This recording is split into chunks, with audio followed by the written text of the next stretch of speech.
Joining us once again, I have a fantastic panel, except for me. I have Odon Lafontaine, who is in France. I have JC in a secret location with his terrible Irish accent. And I have Professor Robert Kerr. And we are going to be doing a presentation by Odon on Mecca.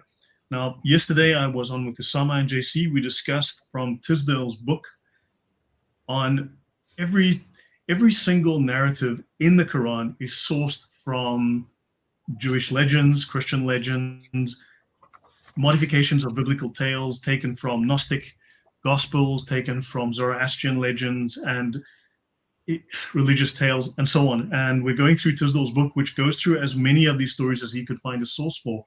And we can see this is purely just, I would call it plagiarism, though Odon might use a different word. But besides that, we've got the fact that Mecca, the Meccan narrative also doesn't hold up. And what the Quran says and what we know about Mecca, these don't jibe. So I will hand over to Odon, and everyone can make introductions and say hello. And welcome everyone. Please like, share, subscribe. And when you like, you send the video out to 10 more people. So let's do that. And over to you, Odon. Hello everyone. Yeah, I thought it would be interesting to build up on our video series on the Jerusalem Thesis. We did a series of maybe 8 or 9 videos explaining this Jerusalem Thesis. That Jerusalem was the original focus point of early Islam, and Islam got sort of transformed by the caliphs, who invented a new holy city, Mecca, as a substitution, sort of a substitution for Jerusalem for many reasons. They wanted to sort of sever the ties, the connection with the biblical context of early Islam. They wanted a place that was sort of a blank page to start again without any Christian or Jewish influence. They wanted a place that was an Arab place where they could write their own story. And this is what they did. And by doing so, they left many contradictions and discrepancies and oddities. Are you saying Allah was writing fibs into his own book? Oh, excuse me, Lloyd. Are you saying Allah was writing fibs into his own book? No, actually, I not Allah. Allah it said No. There's a mountain that rings the earth that is 500 years tall. It is 2,000 years around. Now, me, I went on Google Earth and I had a look, and I couldn't find it. And I'm thinking the CIA must have hidden this mountain under a pile of sand. This is why. Unless the mountain is under the sea, or it is so high that we just can't see it, Maybe, but I won't put all the blame on Allah. Much more on the makers, the writers of the Islamic narrative. The narrative is full of contradiction. And actually, if you read the Quran without the narrative lens, without the Islamic lens, you see that the Quran is all about Jerusalem and not Mecca. This is what we discussed in our video series. But they left behind a major contradiction that we did not completely discuss in our video series, and this will be the topic of our discussion tonight. I'm just curious, sorry to interrupt, because I hope I don't do so too much on these streams, but I'm just curious, what do you guys think of the claims that the Quran makes hello, Paul. What do you think of claims like the Quran makes? Besides Mecca now being fabricated to some degree, or a large degree, of a mountain circling the earth that's 500 years tall and 2,000 years around. How do Muslims explain these, shall we say, egregious geographical and, natural history errors in the Quran? And how, what do scholars do in regards to that when you ask them, where's this mountain? I've never asked anyone that. It's a good question. One should It's maybe a question one should ask.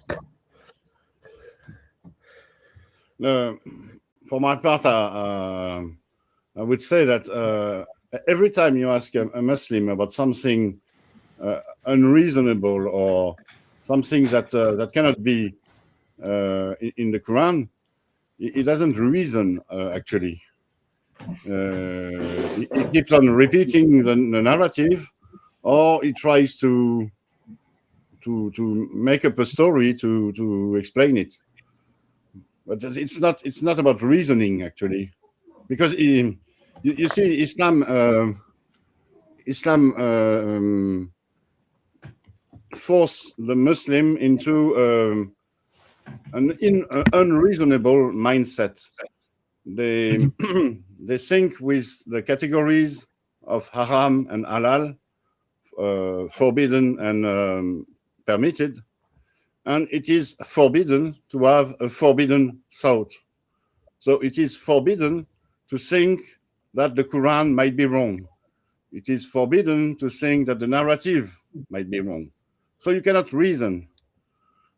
You cannot reason if you don't explore both sides of the question. Right. You know, interestingly, Allahu alam, let's say. Yeah, that's the answer.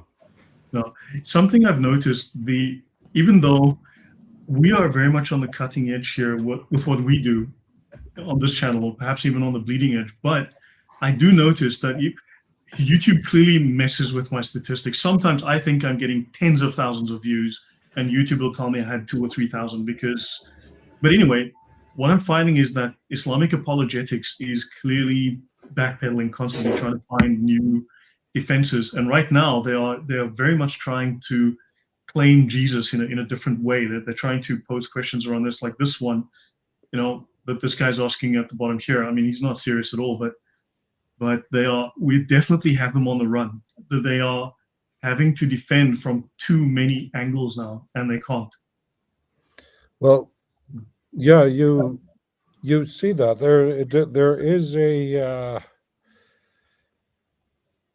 certain amount of communication. So I wrote an article, but that was in German. Odon was kind enough to translate it into French. Thank you, Odon. Merci. But on a partially false Islamic inscription mentioning Umar ibn al-Khattab. And but this is also what happens, used to have this in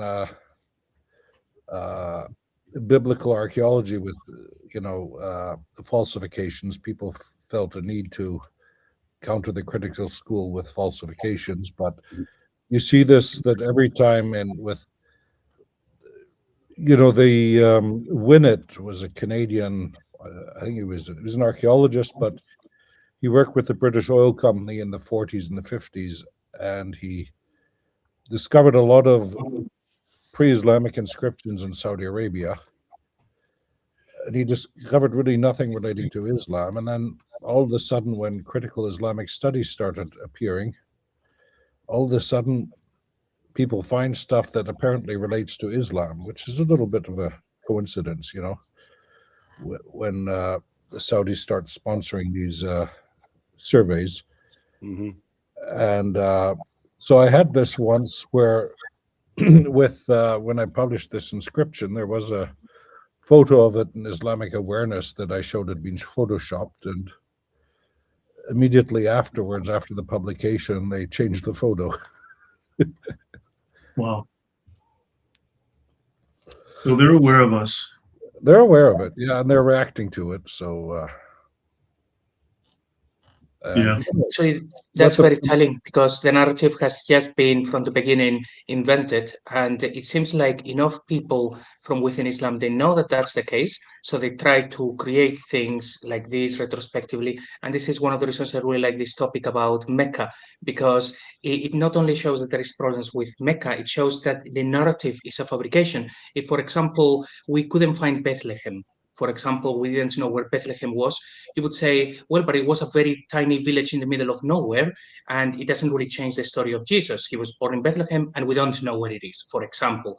But in the case of Mecca, if they have made this huge, grandiose city with so many people and trade and stuff, and it's the foundations of everything. So by exposing that, hey, if whatever happened 1400 years ago, it had nothing to do with what we have been told, and look at the evidence by looking at the city, it reveals they have made that up. And things like what Professor Kerr has just said, that they would do things like this with inscriptions in the 21st century, is quite telling that they have spent 1400 years creating a narrative, and they are still trying to do that, but we are not having it anymore. And hi, Paul, good to see you. Hi, Paul. Yes. But I would say there.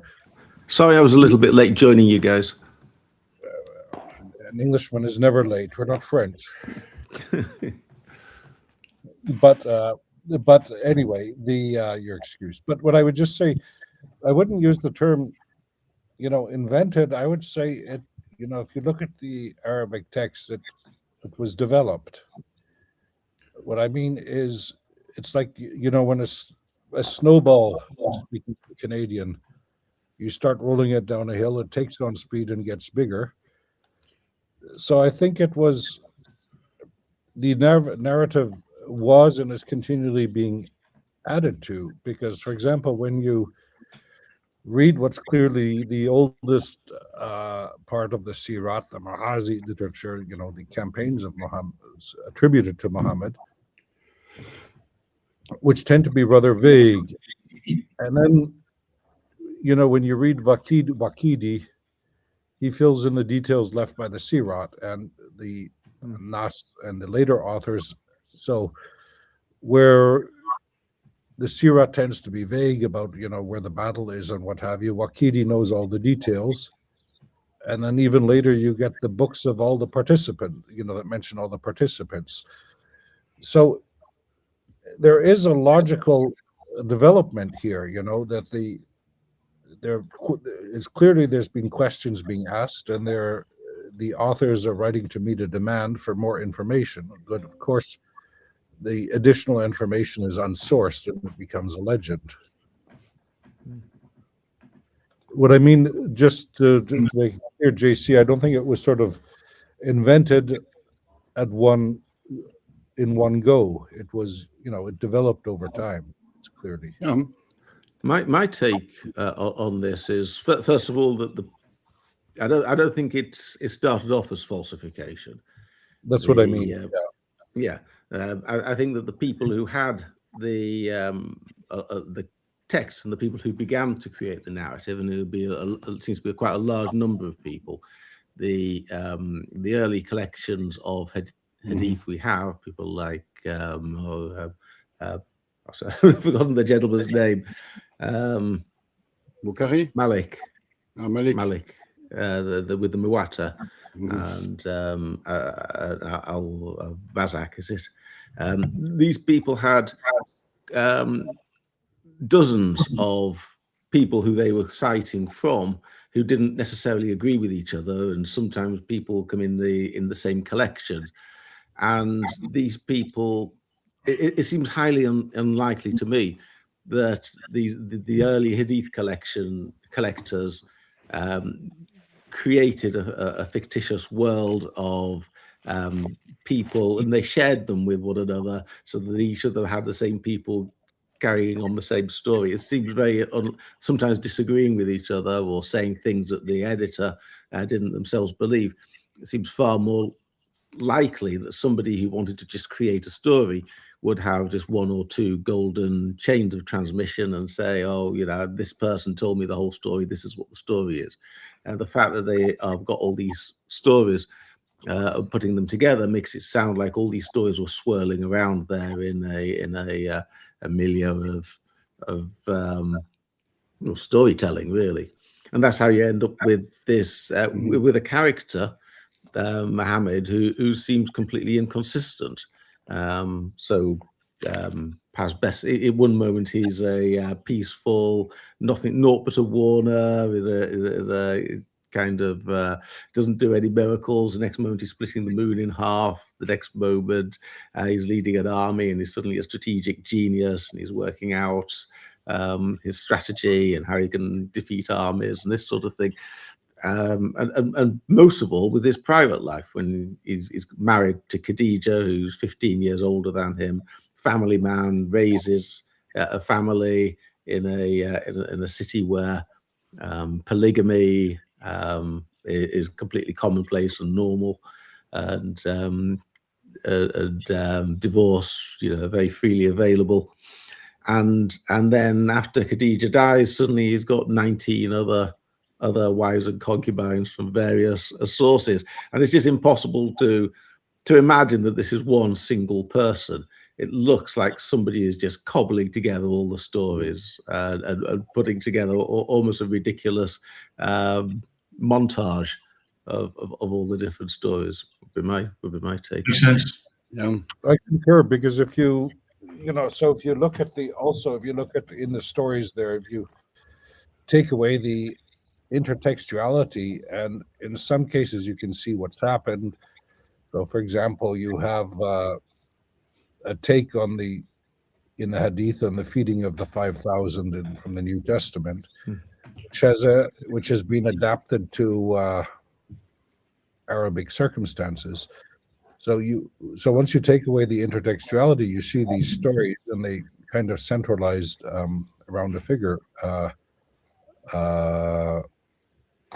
clearly. And what you said, so I remember a long time ago when I was doing my doctoral research and I was in Libya, and one time it was during Ramadan, and the blokes I was with, very good Tuaregs, they had this habit of reading the Hadith in the evening during Ramadan, and one of them would read a Hadith and then they would discuss what they think gave rise to these Hadith. And, they came up with these fantastic stories, I think this Hadith happened because this and this must have happened. And so you've got these oral narratives accompanying the Hadiths, you see, and I think this is probably to a large extent what happened. But what you see, for example, without wanting to be partisan any which way, so if you look, for example, at the apocryphal Gospels, they usually fit in the lacunae left by the canonical Gospels. Right. So Jesus was born, and then he's presented at the temple, but what did Jesus do when he was in Egypt? And then you next hear about him when he's at the temple, and then you hear nothing from him before the marriage of Cana, and then sometimes in the Gospels you have this recurring phrase, and this and much more Jesus spake with his disciples, but exactly what? And then in the week after, the Holy Week after Palm Sunday, Jesus speaks with Judas, but it's never recounted what. And also with the disciples going to Emmaus, what they exactly spoke with Jesus is not recorded. So it's interesting that the apocryphal Gospels, they fill in always these lacunae left by the canonical Gospels. So in many ways, the apocryphal Gospels show that the canonical Gospels must have had an authority early on. But you see the opposite with the Islamic literature, that the sources become increasingly more detailed as time goes on. Right. Yeah, we should go back to Odon since we're hijacking his time, and I have so many questions, but let's go back to me. But I have an anecdote here that is of interest, but it's related to the topic of Mecca and Jerusalem. If you look at Tabari's tafsir about the trial of Abraham, when God asked Abraham to sacrifice his son, Tabari relates that the son according to the tradition, the Islamic tradition, the son is Isaac, and he is to be sacrificed in Jerusalem. So it means that in early Islam, it was about Jerusalem, and it was much more connected to the biblical context. But At-Tabari also relates that there are other traditions, there is sort of competition between traditions. There is this other trend of traditions that say that the son is Ishmael and that he is to be sacrificed in Mecca. And in the end, we know that the Isaac and Jerusalem part of the story was completely dismissed. And nowadays, it's all about Ishmael and Mecca. And if you ask any Muslim celebrating the feast of the sacrifice, the Eid al-Adha, every Muslim knows it's about Ishmael. So you see how, and At-Tabari, he was writing in the 10th century. So you see, it took centuries for the narrative to become sort of complete. Even the Meccan narrative. The Meccan narrative was not complete at the time of At-Tabari. No. And you see this a lot with the trips that Abraham has to take to Mecca. So it starts off with Abraham just has to take Hagar to go between Safa and Marwa, and so he has to take her somewhere to build a house, and then that seems quite close at one stage, and then they have to extend it so that it becomes whatever it is, like 1,000 miles. So then they add in Burak to the flying horse to take Abraham down there, and then of course that doesn't leave time for the sacrifice, because if the story of Safa and Marwa only really works with Hagar putting baby Ishmael underneath a rock or whatever, it only works if Ishmael is as a helpless babe. But if it's a helpless babe, he can't be old enough to help Abraham build the house, raise the foundations of the house. So then he needs another trip. He has to keep coming back, and he keeps coming back again, and ends up with sort of like 5 different visits. It's clear that there's it's not that somebody had the whole text and painstakingly created a story. I think that the surahs were being moved around individually, and maybe not even complete surahs, and people are making a story a little bit at a time. And then every time somebody comes across it, says, "Oh, what does this mean?" Somebody says, "Oh, I heard that so and so said this," and you're just getting this. Or they might have had a more chronologically accurate story, realized the details were incriminating, and then decided to start stripping out the details.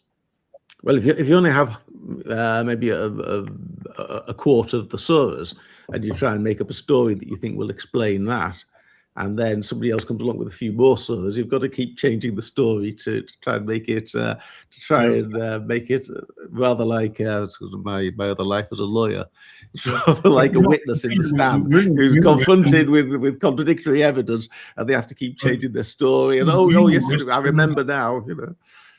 Yeah, look. Well, part of the problem is, of course, please, just one moment, please, Dr. Kerr. We in the Western culture assume that everyone thinks like us. However, you need to understand other cultures are not necessarily even trying to be honest. They don't necessarily even value honesty. They value winning. And honesty can just get in the way of that. So therefore, they will do what is necessary to save face. And if that means lying, cheating, and winning, getting one over, then they'll do that. So we must also attribute malice to some of what they do. Dr. Kerr, yes? No, well, yes, but I would concur, but also one also must understand that our notion of history is a little bit unique to the West. So there isn't necessarily a sense of chronological history in other cultures. And you see this, for example, in the Quran, where the biblical figures, there's nothing that goes out of the Quran. If you just read the Quran, you wouldn't know whether Moses lived before Abraham or Abraham before Muhammad. So all of the Quranic prophets, they're only listed quasi as witnesses. If you don't obey the commandments, Allah will punish you. So there is no chronological framework either, such as in, for example, in the Bible. So there's also different views. So this whole notion, and I think part of the dilemma is that now that Muslims, so if you look, for example, in Islam, part of the idea of reciting Quran recitation and Hadith recitation is to somehow transpose yourself into the time of Muhammad and his friends. So it's not, one of the problems that we have in the West also is that we tend to look at Islam through Christian glasses or Judeo-Christian glasses, and we assume that the Quran plays the same role as the Tanakh in Judaism or as the Christian Bible in Christianity. And it doesn't, because this is part of the misunderstanding. And I think it's only part of the dilemma is so that if you look in the traditional Islamic interpretation, they weren't really too interested in chronology and our linear way of thinking. And it's only now with Muslims in the West that they try to do this contortion dance to fit Islam into Western rational thought, which produces the dilemmas we're talking about. For example, so if you look, for example, at the manuscript transmission of the Sirah, you see peaks in Andalusia in the 12th century and in the early Ottoman Empire in the 15th, early 16th century, which kind of implies that people weren't really interested in the Sirah. And it was only really when Guillaume's translation came out that Muslims started taking an interest in the Sirah, I think.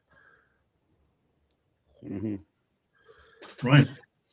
So, Odon, shall we jump into your topic before we get... Just to interrupt, I just want to say to Odon's remarks about Tabari, if you read, for example, Surah As-Safat, so 99 on, the dilemma is, of course, the Quran never mentions which son is about to get sacrificed. No, it's never. It's not clear in the Quran. It's never mentioned specifically. It's never mentioned, just the son. But you can deduct. Or a boy. A boy is mentioned only. Ghulam is mentioned. I think it's in Surah Al-Safat, isn't it? Is it not 37? 37? And it introduces them as the child of whom good tidings, and it starts off. There's a little excerpt with and Abraham received, or somebody gave Abraham good tidings of a knowing son. And I think that's the same phrase that is used consistently for Isaac. And Ishmael was never revealed. There were no good tidings for Ishmael. No, but also because Isaac was the son of the promise, of course, and who was a good tiding. That was. Yeah.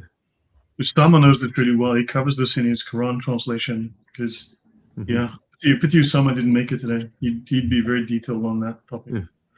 But I think in Surah Al-Safat is pretty clear that it's Isaac. I think I think so. You have to really want it to be Ishmael to put any doubt into it. Yeah. Okay. Anyhow, let's do this presentation. What do you think? It's about I think Mecca. so. We have so many questions. Get on with it, Odon. Yeah, let's do this. So let me just share my screen. Yeah, but I think we attribute other cultures too much good faith, which they're not necessarily due.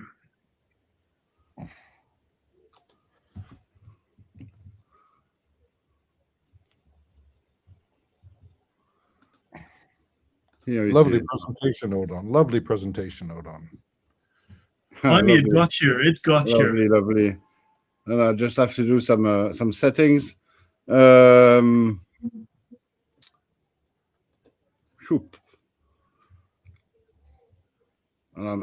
Okay.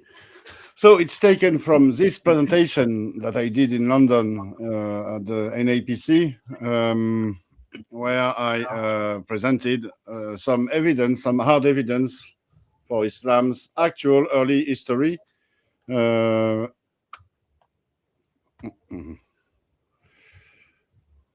me just need to do a little bit of setting. Yeah, okay.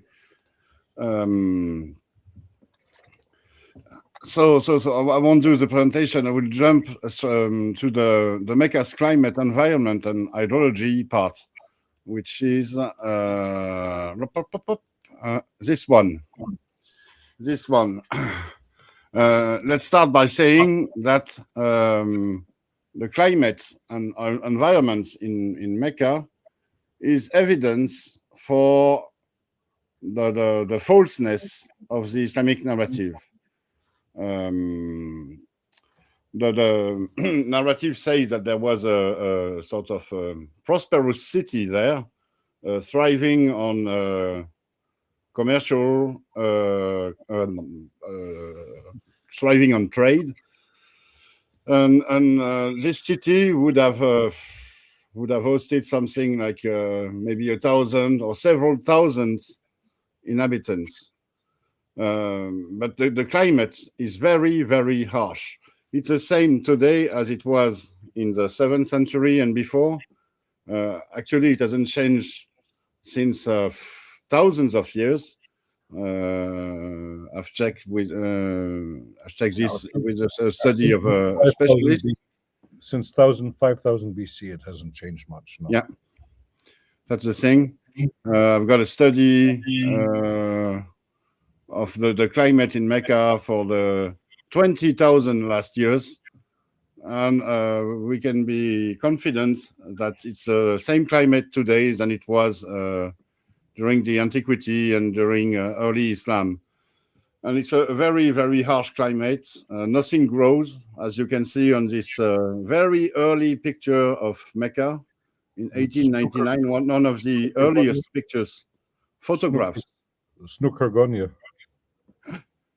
Yeah. So it's a very harsh desert climate with very few rainfall per year, 130 millimeters. And not only is there very few rainfall, but there is a considerable variability.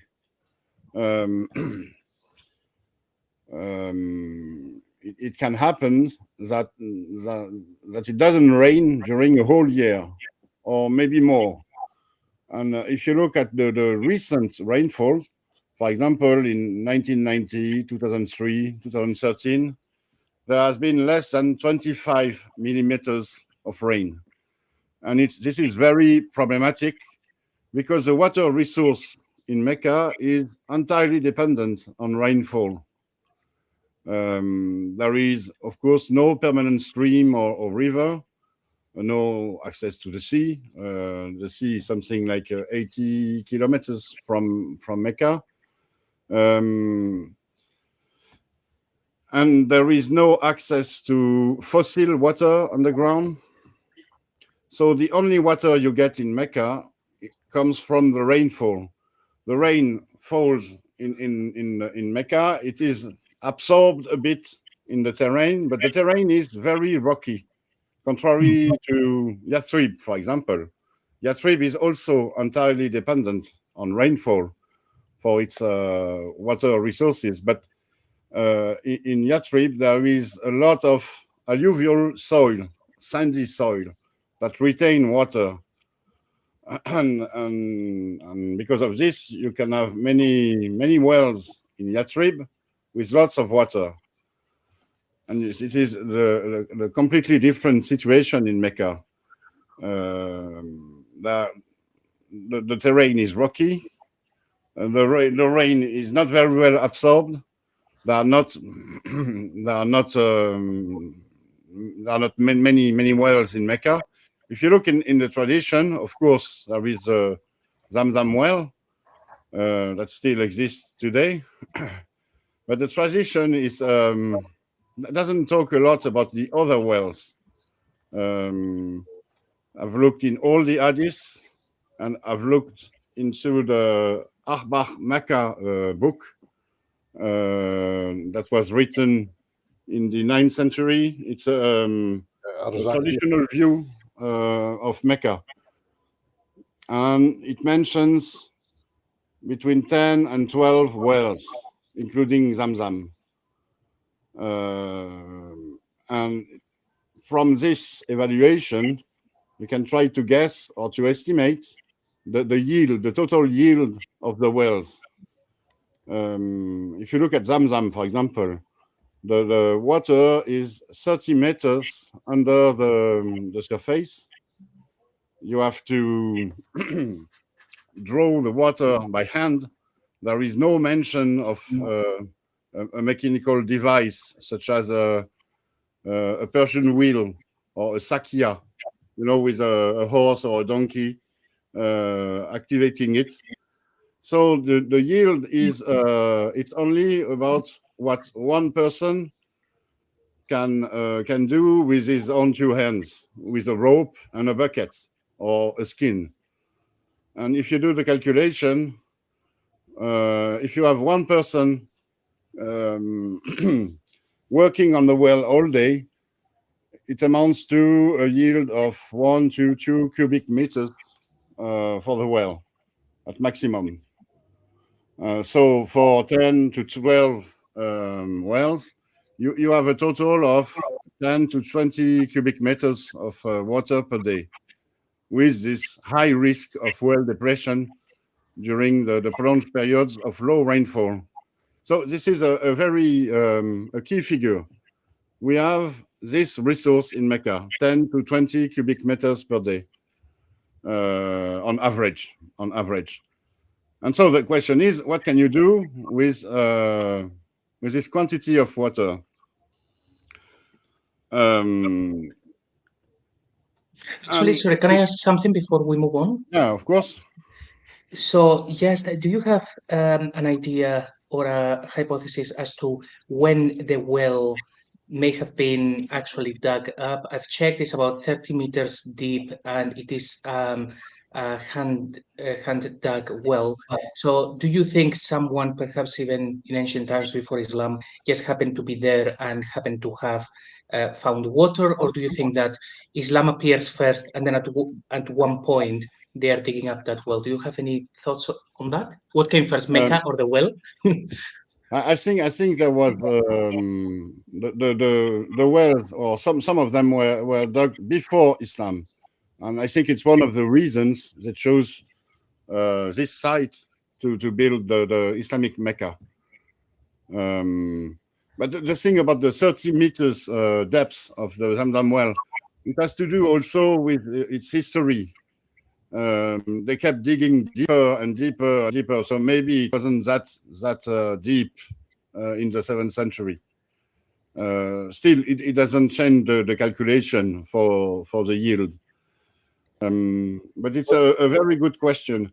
You see, what's really puzzling is that it should be a vital topic for the history of Mecca. But it's not that it doesn't seem that important in the tradition. Yes, Robert, you want to say something? Yeah, I just want to add, though, that even in the Islamic tradition, to answer also JC's, not to answer, but to comment on JC's question, that the Zamzam was lost. That's Azraqi again, the Akhbar Makkah. And Abd al-Muttalib was told apparently in a dream about the Zamzam. But what is interesting is that in other versions of the story, he's told to dig up something called either Taiba, Tibba, Bara, al-Masnuna, or Khabiyat Ashaykh. So even in the Islamic tradition, it's not quite unanimous. So it's clear that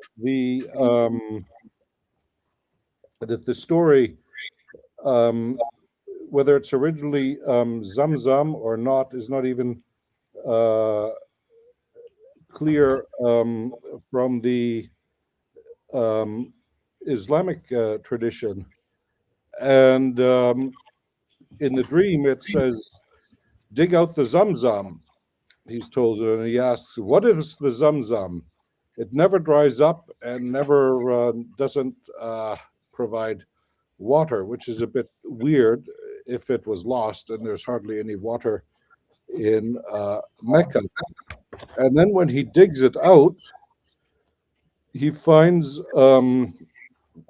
various things when he's digging it out. So he, in the tales it's told of, he finds a suit of armor, certain swords, 2 golden gazelles, and etc., etc. So when you read the story, it's not clear whether the point is to dig a well or to dig out objects. It's not clear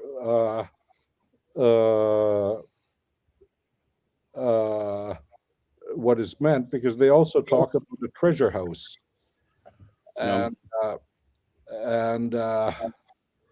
so it's a bit unclear what's happening, and you get the impression that this story is rather similar to what you find in 2 Maccabees 2:4-8, and I'll set up there. Yeah, that's the thing with the Islamic tradition. It's not. It's never clear. If you look at the Al-Azraqi's book, Akhbar Mecca, he mentions many wells. But if you look at the whole of the tradition, and the work has been done by this guy, it's a book by a Muslim named Binimad al-Atiki. I think he's from Kuwait. And he did a recension. He did a sort of, the book is called Mecca at the time of the Prophet Muhammad. And Sheikh Yassir Kadi has written about it to the best of my knowledge. Such a detailed and amazing work has never been written before in any language. So it's a sort of collection of every tradition, everything about Mecca in the Islamic narrative, in order to get maps such as this one. This is a map. You don't see it, but very well. But he's got a YouTube channel and a website, binimap.com, and you can see the many maps he did of the Mecca of the Islamic narrative. So it's a city with at least, I've counted them, 800 houses. So at least 2,000 or 3,000 people living there. He mentions 13 wells, but some of the wells he mentions were not active during Muhammad's time. Some are not mentioned by Al-Azraqi, and Al-Azraqi also mentions wells that are not mentioned in this book. So that's the thing with Islamic narrative. You can never be sure. This is why I put forth the hypothesis that there were about 10 to 12 wells in Mecca, according to this tradition. I've got another interesting data from the British Naval Service of Intelligence. They did a map of Mecca in 1946, And in this map, there are only 4 wells in Mecca, including the Zamzam well. So it can mean that it doesn't mean that there weren't 12 or 10 wells in the 7th century. It can mean that some of the wells were forgotten, or they didn't need them anymore, since aqueducts were built in the 9th century. But I will stand with this hypothesis of about 10 wells in Mecca yielding 10 to 20 cubic meters of water per day. And the question is then, what can we do? What can we have with such an amount of water? I've looked into what the specialist says about the average daily drinking need in a desertic environment. And so these are minimal hypotheses. One person drinks 2 liters per day. It would need more in a desertic environment. I was gonna say, I've lived out there, and I've been not in Mecca, but I've been around it. I've been in Taif a couple of times. I've been all over. You're gonna need more than 2 liters a day if you're out there. Yeah, I agree. You might need 2 liters an hour. I've been in that area too, and unless you include beer, but Yeah, but I mean, seriously, if you're out there doing some serious work, you might need 2 liters an hour. exactly, yeah. Mm-hmm. Yeah, but the people that live there and that are accustomed to the climate, they might survive with only 2 liters per day. Sure. But like I said, this is a very minimal hypothesis. The same for the sheep and goats, 5 liters per day. Should the climate be very, very hot, they would need a bit more, especially because the vegetation, the bushes and the herbs they eat would get very dry should it be very hot. A horse drinks at least 30 liters a day. The tradition tells about horses in Mecca, which is completely ludicrous. There are no horses in the desert because a horse needs 30 liters a day. But still, let's see if there is water enough for horses. And a camel drinks on average 40 liters a day. There is this idea that camels don't drink because they can survive without drinking for a week or 10 days, sometimes more. But on average, they do need water, and they do need 40 liters per day. So with these parameters in mind, I've done a calculation. What could the yield of 10 to 20 cubic meters per day, what could it sustain? You have also to take into account that the people would have this would live on the cattle. The cattle will provide milk and flesh, and this is how they would survive. And they could, on the occasion, they could sell an animal or two to get provisions. And it's the same type of calculation. If you take a population of 500 people, they would need at least 2,000 sheep and goats and 200 camels to survive. I've added 10 horses, but it's just for it's just a sort of concordism with the Islamic narrative. And if you look at this distribution, 500 people raising 2,000 sheep and goats and 200 camels, it amounts to a daily consumption of 19,300 liters per day, so around 20 cubic meters. This is the maximum that you could get out of the Mecca's wells.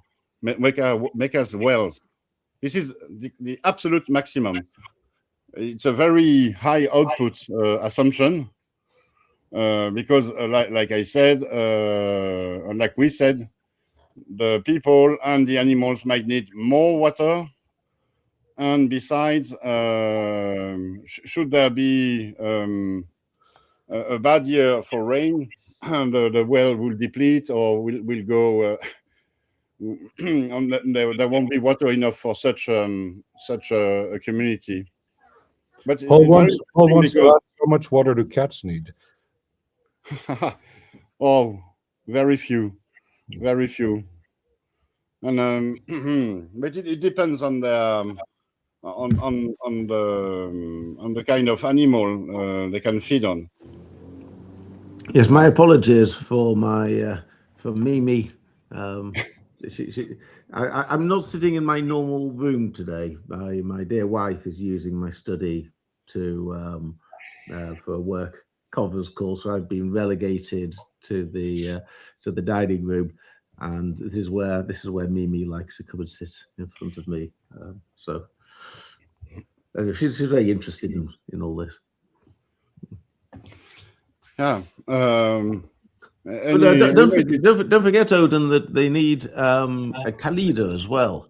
When they have the festivals and they have to sacrifice the cattle, they've got to have lots of cattle there in order that everyone has to sacrifice. But they also have to festoon themselves with garlands, and imagine that must be quite tricky in somewhere like Mecca. The standard of garland might not be quite what we're used to, in more fertile environments. Yeah, this makes me think that I forgot to say something. With this amount of water, 10 to 20 cubic meters per day maximum, you cannot have any type of irrigation for cultures. Agriculture is not possible with such a low quantity of water. This is why I put forth the hypothesis that the population was living on its cattle only, because it cannot be they won't be able to grow anything in Mecca. So it's only about yeah, excuse me, Robert. Yeah, no, just to interrupt, Paul raises a good point, because if you look again at our friend Azraqi, he says that the daily sacrifice for Hubal was 100 camels, 100 cow. Yeah. So again, it's pure fantasy. It cannot take place in Mecca. It cannot take place in Mecca. You cannot have cows in Mecca. Now, maybe you could imagine that there would have been cows and many camels in Taif. But Taif is three days walk from Mecca. So you would have to bring all the animals for the sacrifice from Taif. Taif had a dam, yeah. And some of them might die during the walk because of the lack of water. And upon arrival, they will be they have to be sacrificed immediately because there is no water for them in Mecca. So I think it's pure fantasy, this idea of hundreds of camels being sacrificed, and the same with the thousand camels caravans coming out of Mecca. It's completely impossible with the water resources in Mecca. And the thing may I is also, yeah, go on, JC. So just quickly, so this is based on obviously an upper estimation, and it will be only people and animals drinking, right? So this doesn't account for any water that people will need for cooking, for cleaning, for bathing, for cleaning, for washing themselves, for wudu later with Islam. So it would be just if all that they do is they get the water out of the well and they drink it, and there is no more usage anywhere in the village. This would be the maximum number, right? Exactly. That's the maximum number you can come up with, 500 people. So at this point, it's already a blatant contradiction. Yeah. Odon, with can I the pause Islamic it for a narrative. But it gets even worse. Odon, We'll can we see. just pause there for one moment? Mick M has here, the Zamzam well supplies at least 950,000 liters of water daily, and this can increase to over 1.6 million liters during Hajj and Ramadan. Now, true and well, we'll leave it at that without going into too much detail. Well, we will. However, this is what Google is saying right now, but Google is working on the assumption, and it seems that this narrative that we see here is working on the assumption that this is water that is pure as the driven snow coming straight from the Swiss Alps down through rocks that have aged for 1 million years, crystallizing the water, adding light bubbles, and it comes up through the well in little bottles made of crystal glass, which is, I'm sorry, but that's a fake narrative, because decades ago, centuries ago, this well struggled because the rainfall is not consistent, the soil is not consistent, and so you would have periods with no rain, periods with small rain, and the water would become extremely salty, the water would become dirty, the water would become unavailable, dry up completely. And even if there's an aquifer issue, even if there was flooding, that flooding brings in a lot of silt, a lot of dirt, a lot of other things that pollute the water. It takes weeks for that to clear out, then the water's got to filter back into the well. And what I noticed was, I decided to look at Gemini, I had a little chat with Gemini, and I told it that story sounds very convenient because it gave me a beautiful story about this perfect water supply. And I said, well, yeah, we just forgot that there was massive engineering done in the 1970s. Pipes were laid, the water is cleaned, the dams were built, dams feed water into the aquifer, plus they send water from Jeddah. Shuaib 5, yeah. Yeah, and also I didn't build it. I designed the security system that secures the entrance to that particular desalination plant in Saudi Arabia. My company was paid to design that, and I was the engineer that designed that security system. Okay. So it seems like Gemini conveniently forgot a few things until I reminded it of a few facts.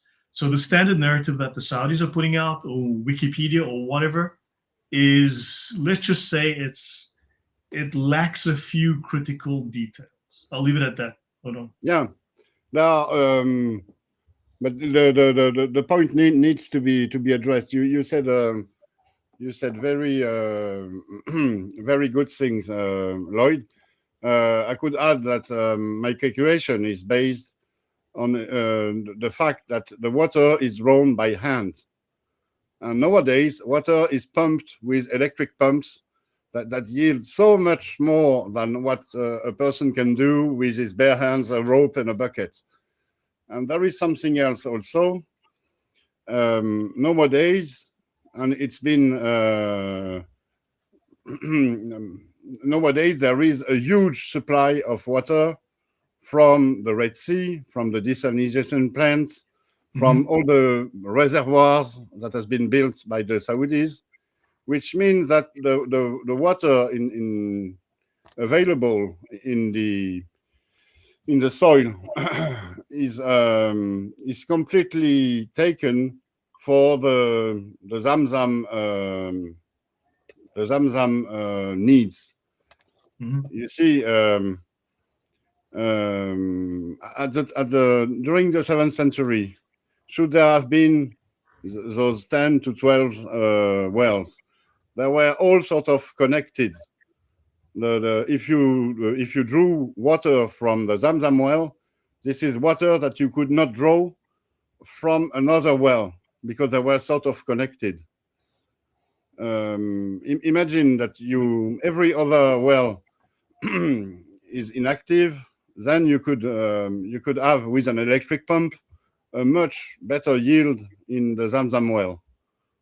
So it sort of answers all the objections that needs to be addressed. There is also something else. The Saudis, with all their works and the developments, they have expanded the capabilities of the Zamzam well by injecting water from the desalination plants into the well. And this is one of the reasons why the yield is that massive today. And it gives, it sort of complements the idea that many Muslims have, that Zamzam is a magical well, that because it has been given by God to Hagar, it's magical. Its supply is limitless, would be limitless. My problem is, if you look at the Islamic narrative, right, Hagar gets there with the boy, and she gets dumped under a tree for shade with 7 ajwa dates, and she leaves him sitting against a rock or whatever, depending on the story you read, the version that you read, and he's busy dying, and she's crying, and she's running up Safa, and she's running up Marwa looking for anyone to help. Now here she is in the oldest, most established city in the world, with the world's oldest temple, and she looks around and all she sees is a sea of sand in the world's oldest, most established city with the world's oldest, most established temple. It wasn't a city yet, right? And yes, but it's the oldest temple on earth. It's the first temple ever built. Adam built it. There's a whole city. There's people, and she's running, and she sees nothing but sand. And then she comes down. She's crying, and then an angel comes, and an angel digs a hole with his foot. No. The boy hits his heel on the ground, and it makes it. No. A bird comes along and digs its claw. No. An angel comes along and uses the tip of its wing and scratches a hole, and the water gushes out. Now, the well has always been there, except the well was created by an angel or a bird or a different angel using his wing or his foot or something. And then she was running around in a city where there was nobody, but it's the oldest city and it's always been there. And the story makes absolutely no sense. Yeah, as I mentioned last week, then the tribe of Keturah shows up, which is, of course, Abraham's second wife. Yeah, but all these stories somewhat derived from the Bible. In the Bible, you find previous stories of Hagar finding wells. Mm-hmm. So this is where they took their inspiration. Yeah. But let's go back to this resource dilemma. Like I told you, with a yield of 10 to 20 cubic meters per day, we could have a maximum population of 500 people living in Mecca on the Meccan wells. But there is an issue here.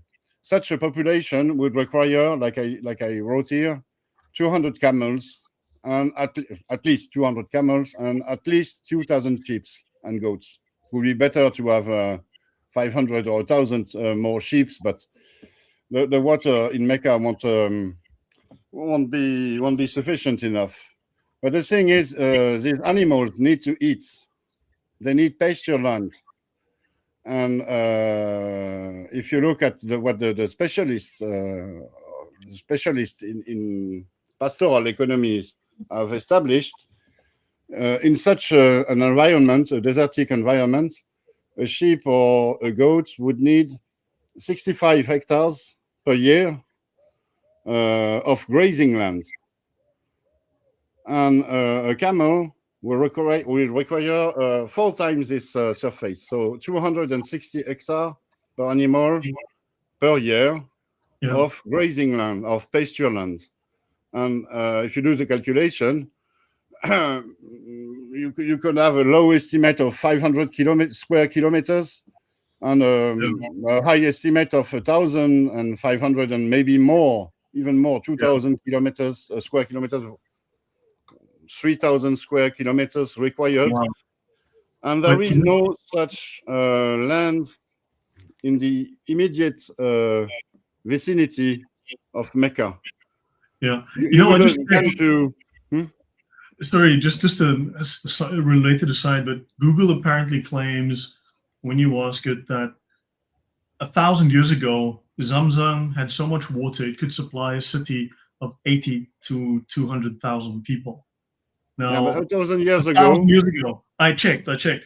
Paris and London had 25 and 30,000 people populations back then. and those are well-established, well-attested cities. I have no, and they're sitting on water. I don't know how.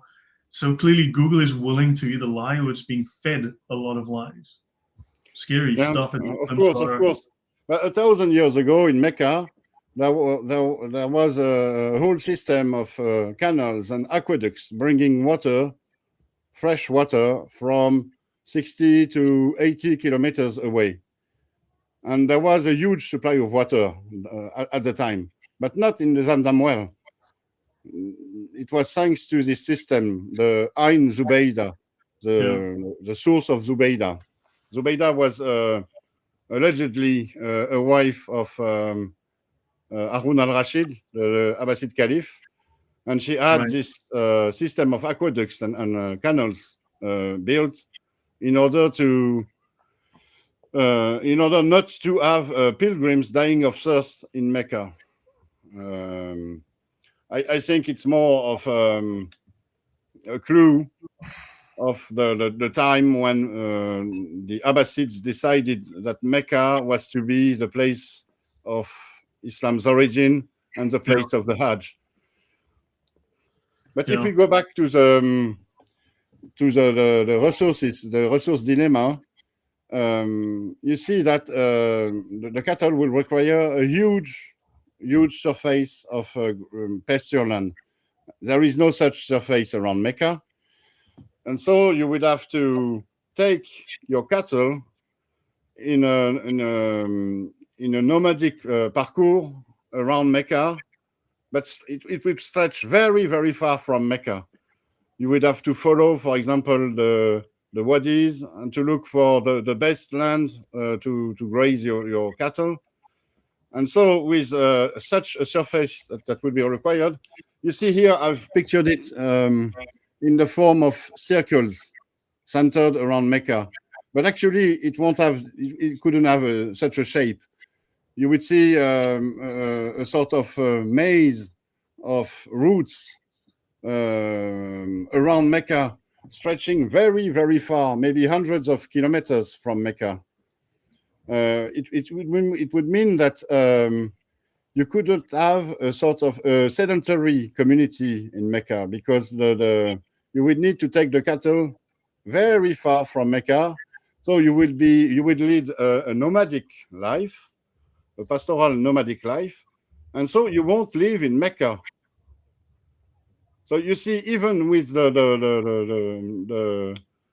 10 to 20 cubic meters of water in Mecca, you cannot lead a sedentary life in Mecca. You can only imagine that Mecca could have been a sort of temporary site for nomadic pastors, but not a sedentary city. And well, this is one also has to remember that Mecca is in the bottom of a valley, so there are other factors. Mm-hmm. So this would be my conclusion. If you exclude the agricultural requirements, the water available at Mecca could theoretically have supported at most a community of around 500 people operating within a desert pastoral economy, disregarding the irregularity of rainfall, which directly affects water availability. Such a community would have depended on substantial livestock population for its survival. So at least 2,000 sheep and goats and 200 camels. But, however, this livestock would itself have required vast grazing areas, potentially exceeding 1,500 square kilometers, necessitating an extensive and mobile pastoral system spread across a very large territory, following pastoral routes far beyond the immediate surroundings of Mecca, and relying on additional water sources found elsewhere, assuming such sources existed. So in other words, it would have required a nomadic way of life. So the hypothesis of a sizable sedentary community concentrated in Mecca, sustained by a stationary livestock population grazing around the town and relying on its local water resources, therefore appears highly implausible. So it's a polite language. Actually, it's completely impossible. completely impossible. So only a nomadic pastoral economy could have enabled a significant population to survive under such climatic conditions. That is, to survive primarily not in Mecca itself, but outside it and far beyond its immediate environs. So this is my take on this water question in Mecca.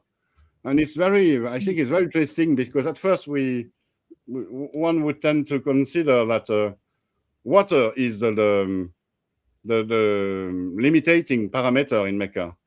But the actual limiting parameter is the availability of grazing lands. And the conclusion is it's not very good for the Islamic narrative. Mecca could not have existed as it is described. It could have only be a temporary site for a nomadic pastoral population. The problem is the Quran speaks of, like you said, these guys were fishermen, Yeah, there were date palms, they were farming, there were animals. exactly. And human drinking water is a drop in the bucket compared to what is necessary for farming and livestock. Yeah. I mean, and camels and horses, because, I mean, farming consumes thousands of times. Never mind fishing. Yeah, there are many things to consider. We talked about the farmers and the fishermen during our video series on the Jerusalem Thesis. And you see all these different arguments, they converge and they establish that Mecca did not exist. So since it did not exist, it must have been created. And to create such a city, a city where everything has to be brought from the outside, including water, you have to have a very powerful state ordering such a construction. So it also tells us that it could not have happened in the early days of Islam, because the caliphate was not powerful enough to do such a big work. And besides, the tradition tells us that it happens, the construction of the aqueducts and so on happened at the beginning of the 9th century. So we have clues about the time period when Mecca was created. So I think it's also an interesting take on the Mecca question, because we don't see it anywhere. Patricia Krohn told a bit about the harsh conditions in Mecca, but she did not do all these calculations. Historians, mostly, they work with sources, archaeology. They don't work with agronomy experts or pastoral economy experts. And so it's interesting to look at this question from this angle and to see that it converged with what the historian says also about Mecca being an impossible city. Well, what Cronus said, and what she also added, give her credit when she wrote too, but she pointed out, if Mecca was such a rich city, what were they doing to earn their living? Never mind, were they able to earn it based on water? So what could they have conceivably produced that would have, that you could only make there, that was worth exporting large distances, with these caravans to Syria and what have you? Yeah. What were they producing then? That's a good question. What are they making there? Fish, maybe? Fish, well, no, her only conclusion, but it was more, I believe, out of desperation, was she proposed that leather, but that's a bit dubious. Because you need animals for that. And you need large livestock. But what I would And of course, there are plenty of other places that would be much more suited for producing leather. So it's ridiculous to my mind that for example, the Byzantine Empire is going to have people, camel trains, caravans traveling across the desert for a month or whatever to get a few scraggy hides of leather, when they could have leather, unlimited leather in the Fertile Crescent and around the of course. But to be fair to Patricia they got Europe. You got to have no end of leather in Europe. Yeah, but to be fair to Patricia Krohn's article about the leather trade, it's a sort of an abstract work. She wrote herself in an article that she assumes that Mecca is a big city that exists, that there are no problems with water and so on. And her conclusion is that a leather trade could have been possible during the war between Persia and Byzantium. Because of the condition of the war, the Romans would have bought the leather at a much higher price. But that doesn't say that Mecca could have lived on such a trade before the war. Exactly, yeah. So in the end, Patricia Krohn's conclusion, based on her book Meccan Trade and on her article, is that trade from Mecca was impossible. Exactly. Mm-hmm. Exactly. I was going to ask you, Odon. I think another. I think I'm right that Patricia Krohn, perhaps not there, maybe it was in Hagerism, postulated that there was possibly a Mecca that fulfilled some of the requirements, but it wasn't the Mecca in the Hijaz. So there was an actual shrine that was somewhere in the north, somewhere in Syria or Jordan, or what we now call Syria or Jordan, more fertile land. I think she thought that there was a place there, and that might have been called Mecca by the early Muslims. That would be, I suppose, what she would say. So I wonder what do you think of that, Odon? Is there a possibility that there was a Mecca that wasn't in the Hijaz at all? It might have been, because we have sources documenting the existence of shrines, places of devotion to Abraham that were frequented by Arabs. So in northern Arabia, Arabia Petrae, up to the north of Syria, we have several places. There is an Abu Qubais in Syria, near Homs, and there was an Abraham shrine there. Mm-hmm. And it's very interesting because you know the name Abu Qubais. It has been given to one of the hills of Mecca. A bit like Safa and Marwa in Jerusalem were used to give names to boulders in Mecca. There is another mention of an Arab Abrahamic shrine near Hebron in I don't know the English name. It's in Terebentium. Mm-hmm. Robert, you might know the English name. Yeah, not offhand. No, the Terebinth of Marmah. That's why I pronounce it. Yes, Terebinth. And I think that was promoted by Tom Holland, wasn't it? Tom Holland says that in his view, the original shrine was in the Terebinth of Marmah. So, but it doesn't say that. Yeah. The existence of such shrines is very interesting, but it doesn't say that there were the equivalent of Mecca in the Islamic narrative, that there were the places of origins for Islam. Because I don't think there is a unique place of origin for Islam. Islam is far too complex with many different influences. It hasn't got doesn't have a unique place of origins. There are many different places like Jerusalem, Damascus, Baghdad, that were far much influential on the making of Islam than Abu Qubais or Terebin's. But is it possible, Odon? I agree with that.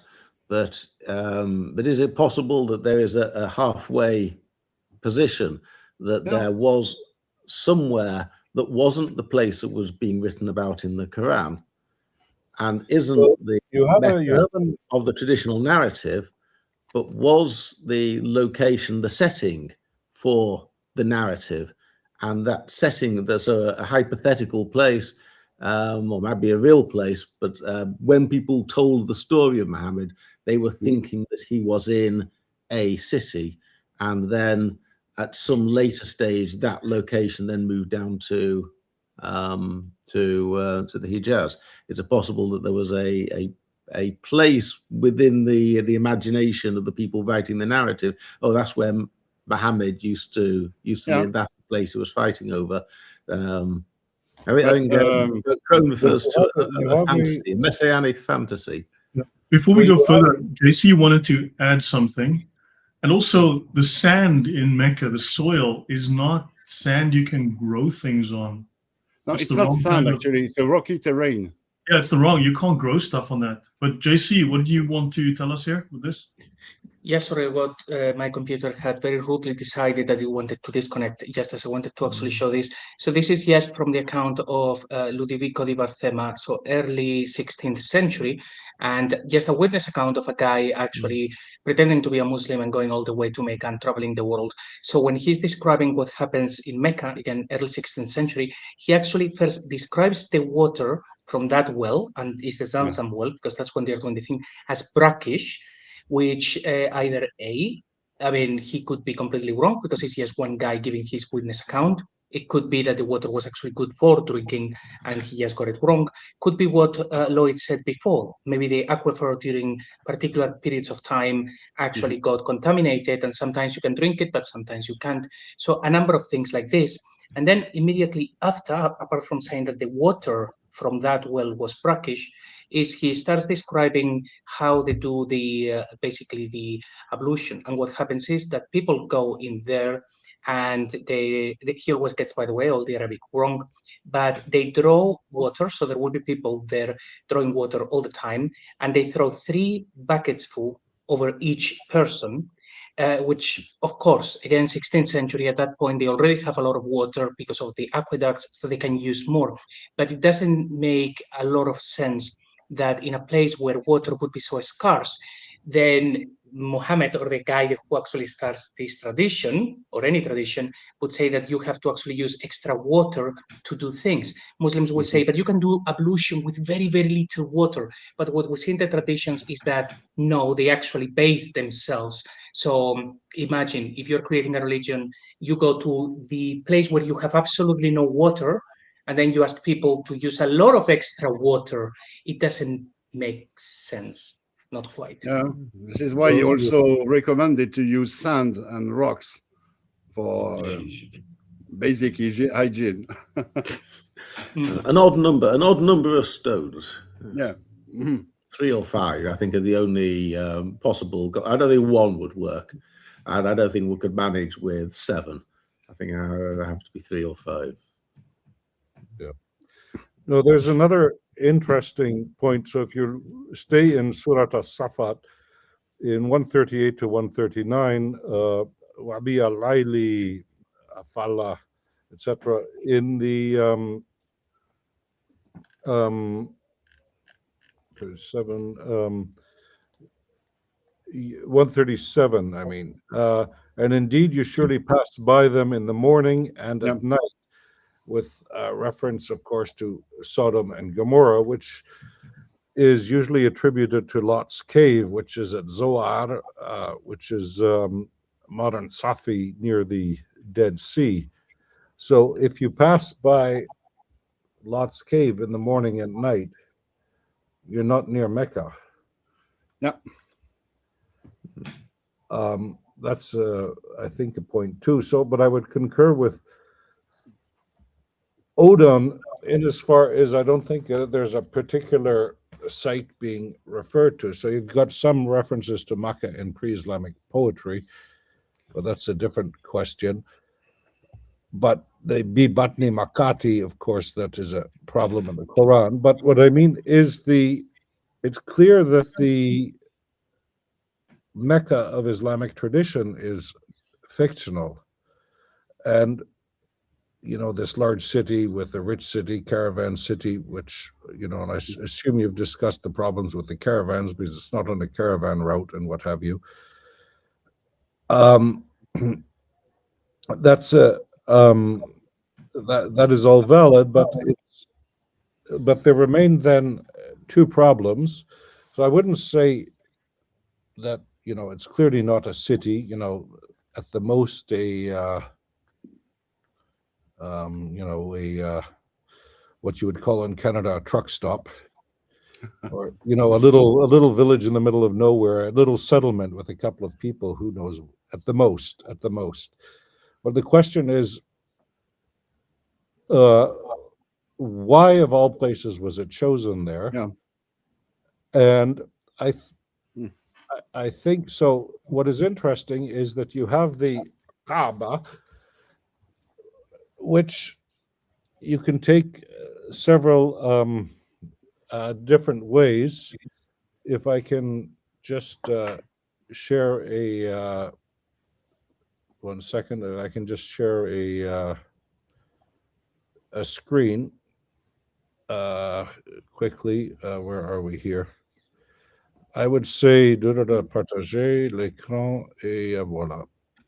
Okay. You have this interesting reference in Epiphanios Panarion, his little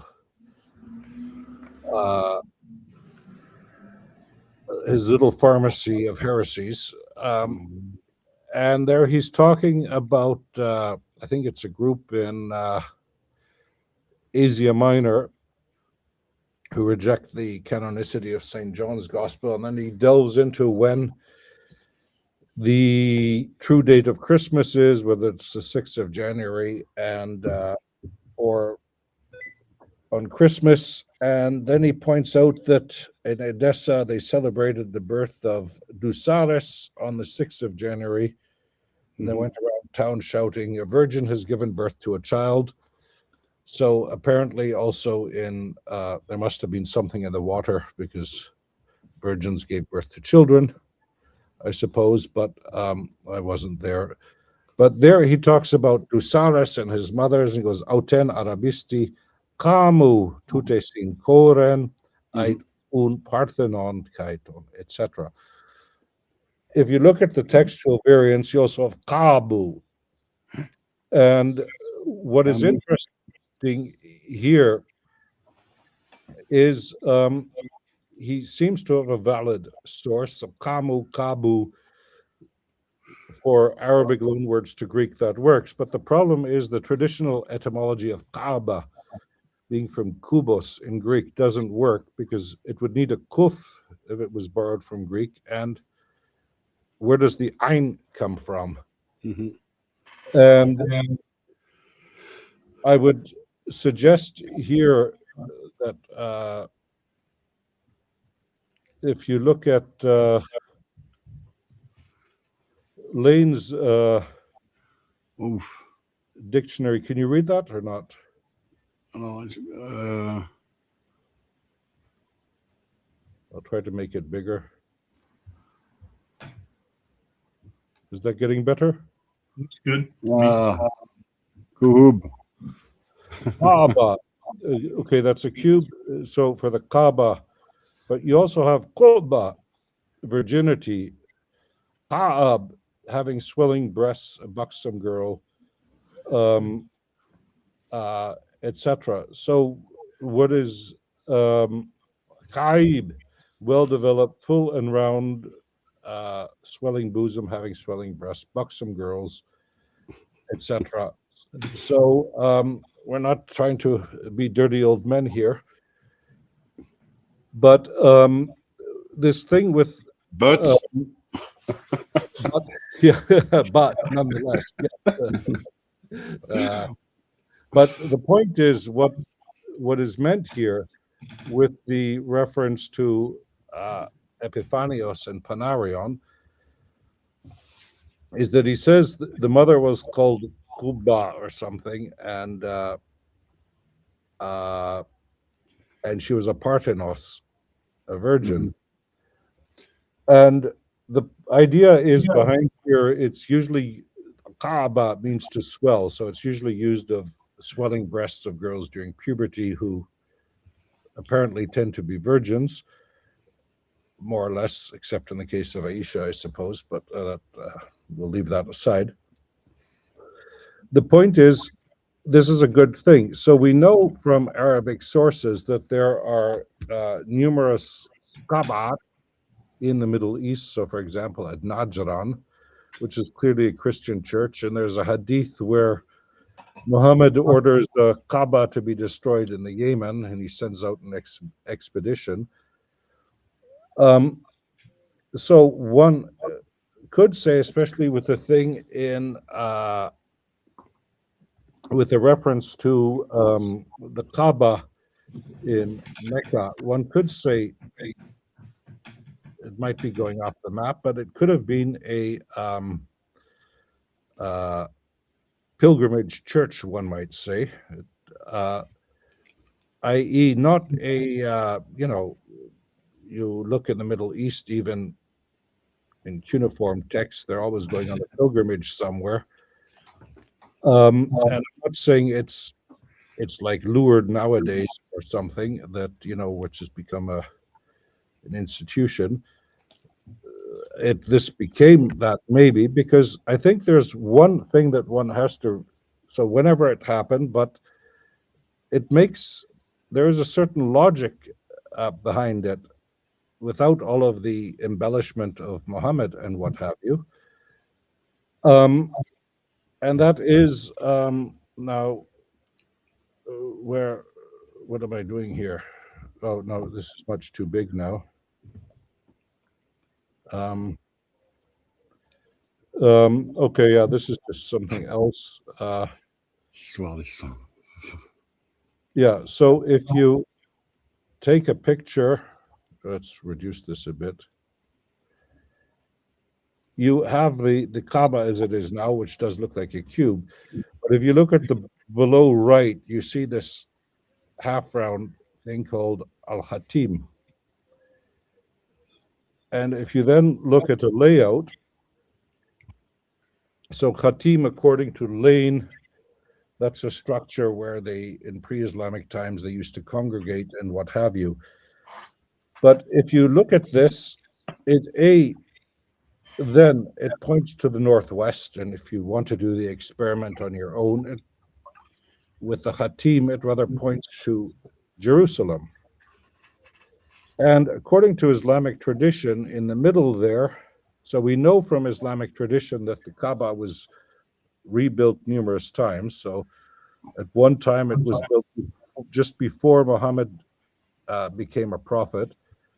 And there was an old lady doing something with candles there. So if you take it as historical, it would imply it's a church. But then they're rebuilding it. And what's interesting is they apparently rebuild the Kaaba part, but they want to put a roof over the Khatim part again. Mm-hmm. And of course, what you see in the Sirah, they want to show that Muhammad is an important person, but he has nothing to do with the heathen, the pagan cult in the Kaaba, because, he's waiting for his time to become a prophet. But anyway, the Sirah also wants to show that he's the main man in town. So they come to Muhammad and say, yeah, the Kaaba burned down a couple of weeks ago, and we managed to rebuild the Kaaba part, but this Al-Khatim part needs a roof. And he goes, yeah, well, what's the problem? He goes, yeah, but we're Arabs. We don't know how to do carpentry. And he goes, well, there just happens to be an Egyptian in town, a Copt. Mm-hmm.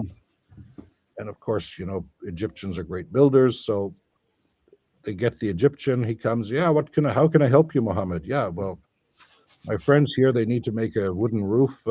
can you help them? He goes, yeah, of course. I'm Egyptian. I design wooden roofs all the time. And says the only problem is I need wood. And so for some reason, Muhammad knows that last week, the week before, there had been a shipwreck at Jeddah of a Greek ship. So they launch an expedition to get the wood from the Greek ship, and they come back. But what's interesting, you see here the reference to two Christian cultures, the Greeks and the Egyptians, because in this time the Egyptians and the Greeks are, of course, Christians.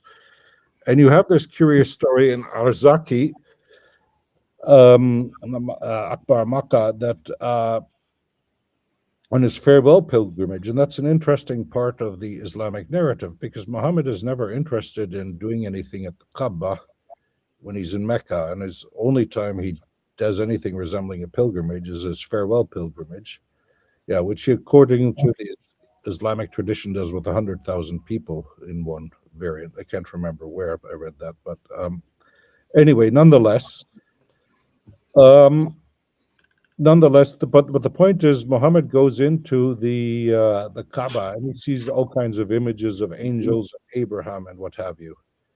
And he says all of this stuff has to go, except for one image. So his buddies, they go to the Zamzam well to fill buckets of water. Apparently, the Zamzam was much more flowing in those days, despite the valid comments of Odon. But they go and they fill their buckets, and they come back and they start washing away all the images. And in the meantime, Muhammad has his arms over the one image and he takes them away. And what is it? It is the Virgin with a child. So this is the 9th century. It's a curious thing, but it seems to be referring to something. The only thing I would suggest is that, so Kaaba, that could be, you could take it two ways with this etymology. So, and I just don't have a better one. And Cubus doesn't work. It's impossible. But the point being, you could either say that it was originally a pilgrimage site for Dusaras and his mother that became a church, or it was just the church Our Lady of something or other. But what's interesting, according to the Islamic narrative, right there where the, I'll make it a tad larger, where the 8.46 meters is, where's my cursor? Here, about here, is the Khidr Ismail. And on the outside of the Khatim is the Khidr Hajar, the grave of Hagar and the grave of Ismail. And we know the Kaaba was rebuilt several times according to the Islamic narrative. And also afterwards, in the 15th century by the Ottomans, and then after the events of 79 and more recently, etc., etc. So what is interesting is, if you look at the 8.46 meters, if they're more or less, according to tradition, Ismail is supposed to be buried and Hajar is supposed to be buried somewhere outside, well, that would be right where you would expect the altar. So if this were a pilgrimage church for Ismail and Hagar, I'm not saying it was a big city, but, because we know from the Bible, they got sent into the desert according to Genesis 21. I don't have it in English here, but it's somewhere near Beersheba. But you're moving into the desert in Christianity. So my only suggestion is, if this was originally a pilgrimage site, and if you look at pilgrimage in late antiquity, modern tourism is a secularized form of pilgrimage. But, you had different types of pilgrimages. You had the deluxe pilgrimages, and then you had the Lonely Planet. You had people that went and did the Exodus over again, what have you. I'm saying, a limited pilgrimage to an obscure church, because if you look at the logic that was going on here, all of the biblical figures basically got churches. Ishmael and Hagar are not buried at Hebron with the rest of Abraham's family. They have to be buried somewhere. But it makes perfect sense if you, so my point here with this Sozomon was that they, in the 6th century, the Romans, when the Arabs were limitanae infederati under Justinian II, they changed the rules, and the Romans could only make treaties with Christian tribes. So these guys had to become pro forma Christian. According to Sozomon, one of the tactics to convince them to become Christian was they were the descendants of Ishmael. And of course, this is something that's brought to light, especially by Josephus, who was not read by Jews, but by Christians, and especially by St. Jerome, that the Arabs are descendants of Ishmael, and they were, well, basically what they said was, okay, you guys, if you become Christians, you know, you're the descendants of the firstborn of Abraham, and you can somehow get part of your inheritance back. So if you have a religion, you have the idea it's somehow related to Abraham, but you've got Tawhid, you know, strict monotheism, none of this polytheistic Trinitarianism and all of that stuff. Mhm. Well, you can escape Jerusalem, where, you know, it's saturated. You can start somewhere basically afresh, and you've got the link to Abraham through the son which you claim to descend from. So, because the point is, you still have to explain why. I agree with Odon that the Quran doesn't describe any particular site, and Mecca, this Mecca, or this site, which we now call Mecca, cannot have been the Mecca, you know, of Islamic tradition. It's utterly unsupportable, but one still has to explain where this tradition comes from, and it's hard to invent something ex nihilo. Ergo, my modest suggestion that one might consider it having been a pilgrimage church. Because what is interesting, that if you look where Abraham dies, and I'd mentioned this before, where is that? There is a report somewhere of the Kaaba being built in alternating layers of rock and wood, which is the style of the Ethiopian churches. And Ethiopia had significant, through Aksum, had significant, shall we say, influence over that region for some time.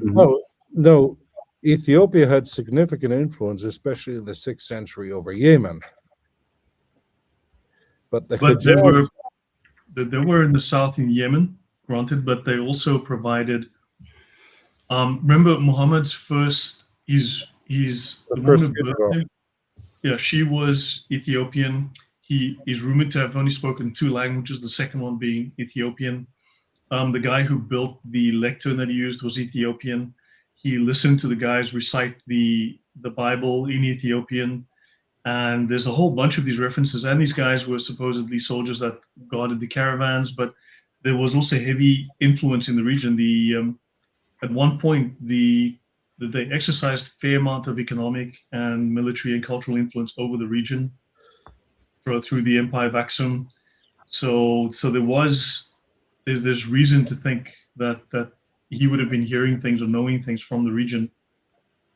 Good. Well, let's say I'm not a big fan of the historicity of Muhammad either, and all of these tales, as I mentioned in a previous show. We can do that one time if you want.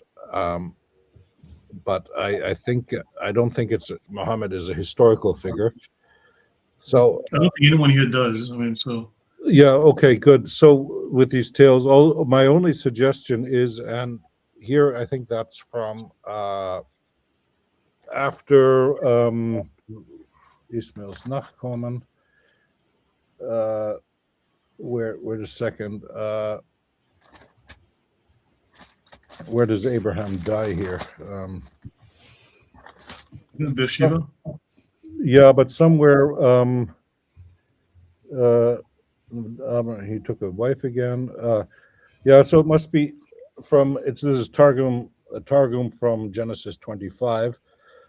And it was after these things that Isaac and Ishmael contended, and Ishmael said, "It is right that I should inherit what is the father's, as I'm his firstborn son." And Isaac said, "It is right, as I'm the son of Sarah, his wife, and you are the son of Hagar, the handmaid of my mother, and that I was there when Abraham made the covenant, and I was circumcised, but you were circumcised, where were you?" And what have you. So there is obviously in the Jewish tradition a contention going on who has the most rights. And I've mentioned that the rabbis had a difficult explanation. This is why Keturah becomes Hagar. But the point is, I would only suggest, with all respect to Odon's excellent deconstruction, in the tradition of good French philosophers like Derrida and Foucault of Mecca. Yeah, you're in the best French tradition, Odon, of the Islamic Mecca. One still has to explain why, of all the places in earth, was Mecca chosen. Yep. And the second question is, how did it gain acceptance? Ergo, because if you look here at the, as I said, where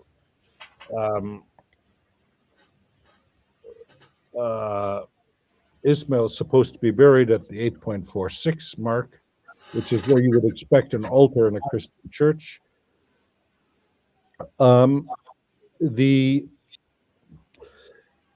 It makes sense. You'd have to explain why it would gain acceptance, and it makes perfect sense if the Arabs, we know the Arabs had been convinced that they were the descendants of Ishmael. And one of the interesting things about the Arabs, especially in Roman literature, or Greek and Roman literature, but especially, literature of the Roman period in the Middle East, let's say, which could be in Greek or Latin, that all of the accounts of the origins of the Arabs go through Jewish sources. So you don't find any indigenous accounts of where the Arabs came from in Greco-Roman sources. They're all biblically inspired, so they probably came through a Jewish source.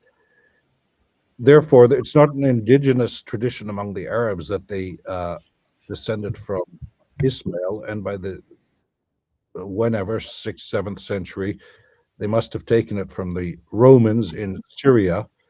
And this would then, as I said, make sense if you're convinced that you're descended from Ishmael, or from Abraham through Ishmael and not through the upstart Isaac, that you then take the pilgrimage site. And as I said, Kubus doesn't work, and this thing with the Hatim points to Jerusalem.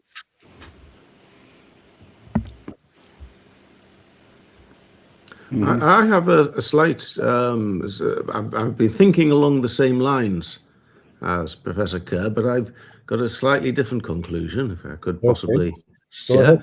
The building with, I would call it an apse, the footprint of the building, which is a rectangle and a semicircle on one end, looks like the footprint of an apse, or like a. It's the basic floor plan of a basilica. Basilicas in the Middle East could be small. In Europe, people tend to think basilicas are these huge structures, but no, they could in this time in the Middle East be rather small.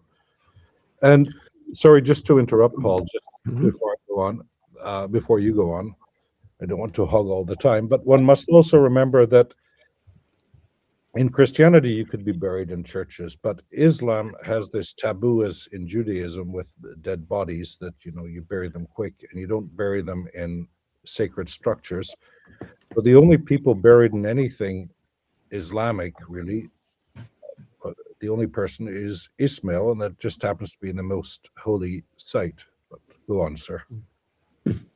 Well, a building with an apse pointing towards Jerusalem, I would instinctively think not of a church, which traditionally point towards the east, but of a synagogue.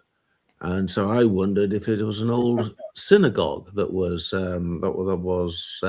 somebody somewhere had built, and originally it was a full 3-dimensional apse, and then at some stage along all the many rebuildings,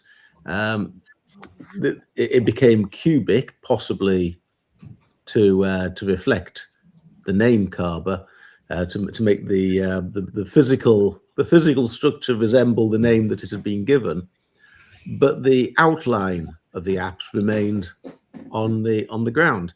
And there is this tradition about Al-Hajjaj wanted to rebuild it as it was, and it was at some stage Ibn Zubair incorporated it, and then Al-Hajjaj took it out accordingly to the wishes of Muhammad. They discovered post factum. And one piece of evidence, Dan Gibson in his Qibla tool, he attributes the Kaaba to pointing towards Petra, and he says, and I have no reason to doubt his technical expertise in this, that it actually points slightly closer to Petra than it does to Jerusalem.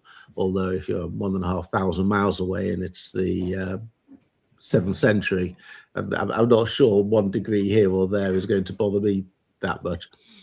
But what's interesting is during the account of the night journey, it says that Muhammad was sleeping in the Hatim, or in the Hijr, what do you call it? The Hijr of Ishmael. Muhammad was sleeping there. Well, it seems an odd sort of place for somebody to sleep, particularly if everyone around you hates you and you're in fear of your life. You're about to be, you have to flee for your life. But there's a reason. There are 2 reasons why Muhammad should be sleeping there. One is because of if the night journey story is there created to explain the night journey verse of 17:1. He has to go from the Masjid al-Haram to the Masjid al-Aqsa, which means he must start at the Masjid. So he can't start from his bed at the home, which might be 100 or 200 meters away. He's got to start at the Masjid al-Haram. So that's one reason why he might be rather strangely going to sleep in this little low semicircle. But the other reason is it seems to preempt his destination. It's a bit of a coincidence that he's sleeping there when he's woken up and taken on the trip to Jerusalem, if he's actually sleeping in an apse that is, or the outline of an apse that is actually pointing to Jerusalem. And that seems to me that's part of the symbolism of the story. Now, just to complete my thought on this, I don't say for one moment that Muhammad really did make a miraculous nocturnal trip to Jerusalem, but the only significance of this that I can see is that people back in the day knew full well that this semicircle pointed to Jerusalem, because you wouldn't have made up that story if you didn't already know that as a historical fact. And the only way you would really know that is if everybody in the local area knew, oh, that used to be a synagogue and it points to Jerusalem. I would just mention you could have churches that pointed to Jerusalem. I just refer here to my notes here. Brunsberger, The Sacred Direction in Synagogue and Church, Hebrew Union College Annual, 28, 1957. Dinkler, Das Apsis Mosaik von St. Apollinare in the Wissenschaftliche Abhandlungen der Arbeitsgemeinschaft für Forschung des Landes Nordrhein-Westfalen, 29, 1964. And Diebner, Die Orientierung des Jerusalemer Tempels und die Sacred Direction der christlichen Kirchen, Zeitschrift des Deutschen Palästina-Vereins, 88, 1972. So it is possible, I would just say. I just want to throw something random into the mix. I thank you very much for that, Professor. I'd be very grateful if I could ask you afterwards to send me those references, because I found that very, very interesting. I wasn't aware of that at all. Yeah, just to throw something random into the mix here. This is written by David A. King, everyone's favorite scholar, I believe. And as Odon will testify. But this was written in 1982 in a magazine called The Sciences, and he speaks of the Kaaba, and he says aerial photographs reveals another alignment. The major axis of the Kaaba is aligned to the rising of Canopus, and the minor axis is several degrees off the direction of summer sunrise. It is precisely aligned towards the southernmost setting position of the moon at the winter. Oops, sorry about that. At the winter solstice over the hills to the southwest of Mecca. And this discovery was made by Gerald Hawkins, best known for his work on the alignments of Stonehenge. And about every 19 years, the crescent moon sets at the spots on the horizon visible on the southeast side. And this alignment is also found in many megalithic sites in Europe. I won't go too far, I'll leave it at that. But it seems there might be more to this little monument than, because some of the scholarship goes back, I've gone back decades, and there's a lot of little known research done that just, covers topics that we don't discuss today, I guess. Or very I concur. May I ask, we know in the maps of Ptolemy that Yathrib was mentioned, and in the Islamic narrative, they changed the name to Medina, most likely because the Quran keeps talking about the city, which is Jerusalem, and then they have to just make the city Yathrib in the real world to be changed to Medina, to now be in the Quran, possibly. Now, is it possible? Just to interrupt you, Tracy, briefly, sorry, but also in cuneiform sources. So if you remember in the 6th century BC, Nabonidus moves his capital from Babylon to not Taif, what's his face? Timnah, or somewhere in the north of Saudi Arabia, which is excavated by the Germans about 20 years ago, I think. And they found a lot of interesting stuff. But in the cuneiform text already in the 6th century BC, we find Yathrib mentioned. Yes, the one in Iraq, in that section. So, but if we look at the map of Arabia and the map of Ptolemy, seeing as there is this city called Yathrib, and because of Islam, they changed the name to Medina, do you know if anybody has actually checked if maybe one of those other cities, the other cities that Ptolemy mentions, that maybe another of those cities was tiny, it was perhaps it had a church or a synagogue or something, but that got renamed to Mecca, just like they did with Yathrib, changed it to Medina. There was another city, they changed it to Mecca, and that may have been the beginning of the whole myth. If the city was there, even if it was tiny, is it possible that one of the cities in Ptolemy's map is that? Do you know if anybody has done any work trying to match each city from the map to the cities that we know exist, and see if there is one that sticks out because we never found, and it could be the original Mecca? Not to my knowledge, but my point, I would say that, of course, as you mentioned, Medina, it's just the city, which is probably Jerusalem, of course, and that it becomes Yathrib, I think, it's much later in the Islamic tradition, but there is no reason to presume that, so the question is, when did Yathrib get renamed Medina? But it's also what one has to remember, that also in modern Arabic,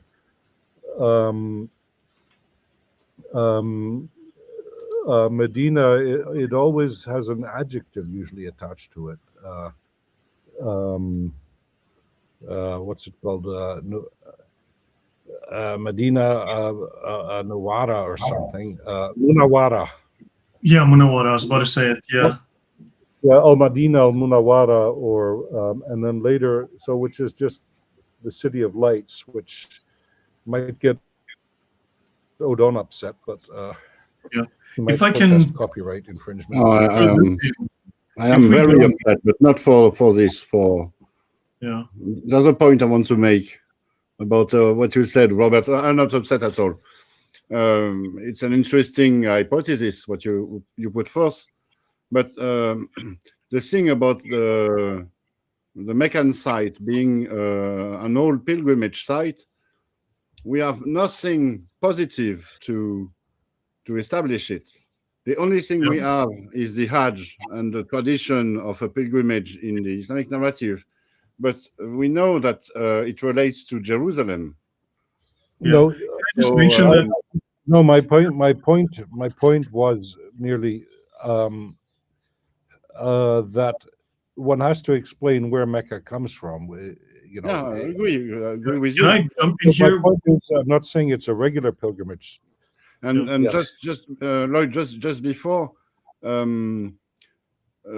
lots of your hypothesis depends on the actual architecture of the Kaaba, but we don't know exactly whether this architecture was the one that was used for the first Kaaba, the Kaaba No, that but was built but the point is, my only point would be that this Al-Khatim, this wall there, yeah, it's not an invention. why keep it?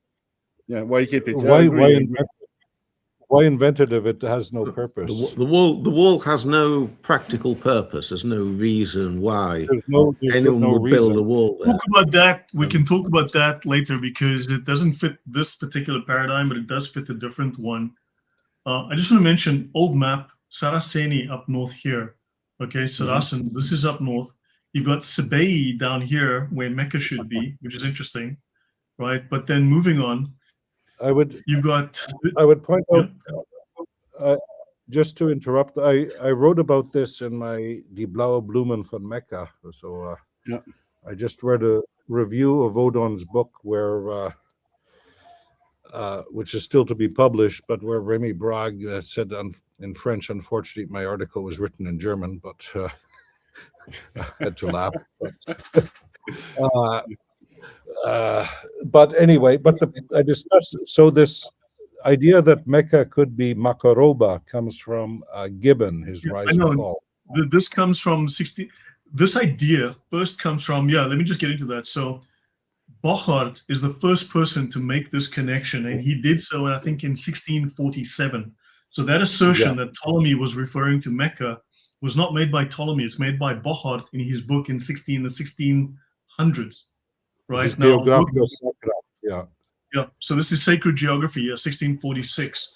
Now, there's a lot of reasons why it can't be, but also just briefly then, when you take Makoraba, the Mukaribas, right, from Yemen, which is a term from the Yemenis, it actually maps onto Al-Mahabisha in Yemen.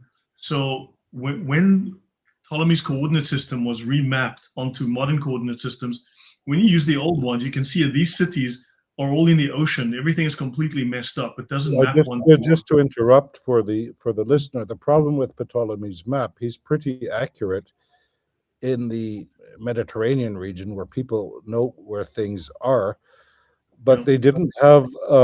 They only had latitude and not longitude in Ptolemy's time. So the further he moves away, so it gets really weird when you look at where he puts places in India and China. Yeah. No, it becomes less and less detailed. The resolution suffers. But also, Ptolemy does note that this Makoroba is on the mouth of a river, a wadi. Yeah. However, when Ian Morris and others did the analysis to remap the coordinate system, what they located was Makoraba here at Al-Mahabisha. Right. This is part of a much longer story south of Najran. And this is Al-Mahabisha here in Yemen. So that's about 720 kilometers south. And if you look at this is the 2nd century map accuracy, it is pretty bad. Italy, I mean, that looks like a limp noodle here. But the detail and the resolution is worse and worse the further you go south and east. So it becomes extremely vague. So this is the problem that we have. You can see this is completely false, when you look at what Italy looks like and so on. So you can't use that as a valid, but remapping the coordinate system puts Mecca in Yemen, according to that remapping. So I'll leave it at that. We should slowly wrap up because I did a lengthy talk on that in the past, but it might be worth, something to examine again as a panel in the future, go through some of that because there's a lot of overlap that I found with pre-Arabian pagan beliefs. Influences from those prior to, everyone thinks that Islam started in 570 exactly, in Mecca and moved north and east. But nothing happened in 569 ever, that could have potentially influenced those people, So, But it would only have, according to the Islamic tradition, it would have only started in 610, though, when he. Yeah, but everyone sort of works on the birth of Muhammad, and then before that was a vacuum, No, so but the point is, I would just prefer here that, so when you read the Quran and what have you, as I said, content-wise, also it's rather rich in navigation vocabulary and what have you. But as I said, the Quran clearly comes from Syria, as we mentioned in the first talk, I guess 2 weeks ago.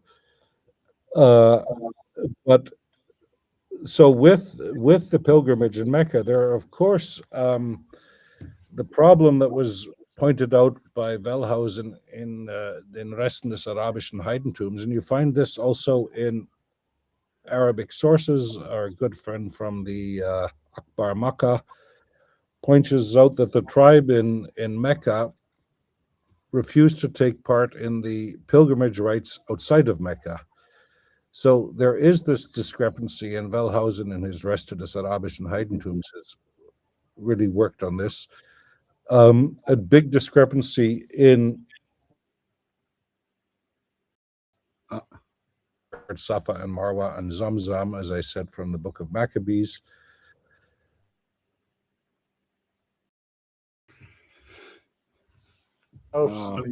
Breaking up, Rob. You're breaking up. We are losing you. Am I there again? Yeah, your audio disappeared. Yeah, we should slowly start to wrap up here. And there's just so many alleyways to go down, shall we say? So many paths to explore, and there's just this endless permutation of questions and ideas to, and evidence to present. Yeah. So please try that again, Professor, because your audio disappeared there. Okay. No, what I pointed out was that if you look in the Arabic sources, they mention that the Khums, the tribe in Mecca, branch of the Quraysh, they refused to participate in the rites outside of Mecca, but only in the rites inside of Mecca. If you look closely at the rites inside of Mecca, they seem to be biblically inspired, as you've discussed, Safa, Marwa. Well, the word Quraysh, it seems to be a corruption of because they were called the Qureshi, which seems to be a corruption of the Persian Kuroshi, which is from Cyrus. And Cyrus is obviously highly favored in the Bible. So this seems to be Kuroshi, Qureshi. There seems to be very strong. But without too much imagination, you could also translate it as Farsi. You could make out of the Q a P. You just remove a dot, and then you could also go to Pharisee if you want, without too much trouble. So what the Quraysh are, I don't know. My only remark was that the point is that there seems to be a discrepancy also in the Islamic tradition, and Wellhausen in Resten des Arabischen Heidentums pointed this out long ago, that there's a discrepancy between the rites that take place in Mecca and outside of Mecca. And the rites that take place in Mecca seem to be, somehow biblically inspired, and the rites outside Mecca could be what's left of a pre-monotheistic religious culture. There's a lot of that stuff I can talk about. But it could be that naming them the Qureshi was to try to make a play on the idea of Cyrus, the Quroshi, and attribute his status in the Bible to that tribe. So there could well possibly be, but that's a discussion, a much longer discussion, I guess, another time. No. So guys, should we wrap up? Much to say about this. But we leave the Qureshi aside. For this conclusion, the conclusion would be let's remember that nothing sedentary could have existed in the Meccan site. So even if there was a shrine or something there, it could only have been a seasonal or temporary occupation. Yeah. I mean, to Yeah, have nothing, animals nothing in a river, really important. Yeah. to support animals in agriculture, you would need a river, not a well. A river or access to fossil water, or a very well organized irrigation system like in Yathrib, with a convenient soil like in Yathrib. None of which Mecca has. No. So, Yeah, unless they actually manage to find a way to extract water out of sand. yeah, I mean, this is rocky, salty, crystalline soil. Not soil, rocks. It's not soil. You Rocks. can't Yeah. do agriculture there. Yeah, it's very difficult to collect water with such a Yeah, soil. I've been in the region. It's dry, semi-desert. It's arid. I've been there too, but it's let's say the point also that Odon raised that agriculture is impossible. So the conclusion that the Mecca of the Islamic tradition is sort of a utopia, no place, I think is clear. It's a literary invention and not a real city. I think Odon has raised that point, made that point very well. Yeah, I'd agree. Yeah, no, I'd agree. There's a serious, but we also are competing against the narrative, which has been obviously, they've poisoned the well, to use a pun here, with false data, which we're fighting uphill against as well. Yeah, but this thing with hydrology and climate, it's hard evidence. Yeah, It doesn't depend on sources and poisoned wells. It's hard evidence. What I mean, even if the Saudis had drilled under the Zamzam to tap fossil water, well, this is only a recent discovery and 1970s. Yeah, technologically feasible for, so whatever they were doing in the time when Muhammad was supposed to have lived, they weren't drilling through bedrock to get to fossil water, I don't think. Right. Yeah. Okay, well done, Odon. So that was very clear. So I think we have you have established very well that there wasn't water enough to sustain the standard Islamic narrative, and maybe there was something in there, but it would have been a few families at most, and nothing to do with the story that we've been told. So okay, well done. Yes, Summation. another fascinating presentation by Odon. Thank you very much.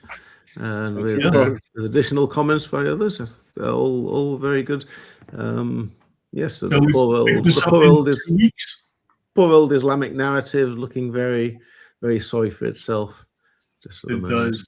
Shall we pick this up in 2 weeks again, or shall we meet next week and then Robert has a commitment? We can discuss that afterwards. I won't be here next week, or at least I won't be here with my my beloved cat.